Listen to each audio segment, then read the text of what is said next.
చంద్రశేఖరరావు గారికి ఈరోజు నేను చెప్పదలుచుకున్నా, మీరు అధికారంలో ఉంటే చెలాయిస్తాం, ఓడిపోతే ఫామ్ హౌస్ లో పడుకుంటామనే విధానము ఇది మంచిది కాదు. మీకు మీ అనుభవానికి మీ హోదాకు ఈ రోజు నేను సూటిగా వారిని ఒకటే మాట అడుగుతున్నా, మేమందరం ఎన్నికల్లో పోటీ చేయలేదా?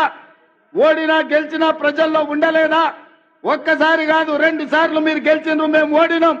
మీరు ముఖ్యమంత్రిగా ఉన్నప్పుడు ప్రధాన ప్రతిపక్ష నాయకుడిగా పెద్దలు జానారెడ్డి గారు నిరంతరం ప్రజల మధ్యలో ఉండి శాసనసభలో పాలక పక్షానికి సలహాలు సూచనలు ఇస్తూ ప్రభుత్వం చేసే తప్పిదాల మీద వారు సూటిగా పదునుగా ప్రభుత్వాన్ని నిలదీశారు.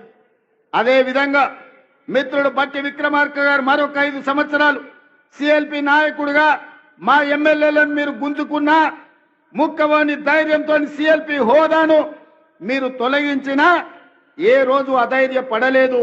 ధైర్యంగా 5 మంది శాసనసభ్యులతో పంచ పాండవులలాగా అందులో కోమటిరెడ్డి రాజగోపాల్ రెడ్డిని కూడా ఎంబడి పెట్టుకొని మీతోని కొట్లాడి